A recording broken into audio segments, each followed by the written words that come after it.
ইন্নাল হামদালিল্লাহ ওয়াসসালাতু ওয়াসসালামু আলা রাসূলিল্লাহ আম্মা বা'দ। আজকে আমরা আলোচনা করব যে কোনো দোয়া কবুল হওয়ার আমল নিয়ে। কখনো কখনো আমাদের অন্তরে এই আগ্রহ জাগে, আমার সব দোয়া যেন আল্লাহ তাআলা কবুল করে নেন।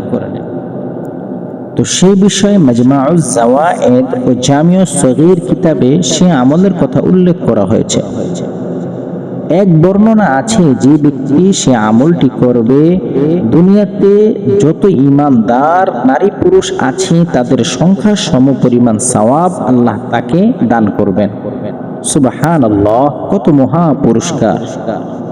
অন্য বর্ণনা আছে, যে ব্যক্তি এই দোয়া 27 বার প্রত্যেক দিন পাঠ করবে, আল্লাহ তাকে মুস্তাজাব দাওয়া তথা যাদের দোয়া কবুল হয় তাদের অন্তর্ভুক্ত করে নেবেন। সুবহানাল্লাহ।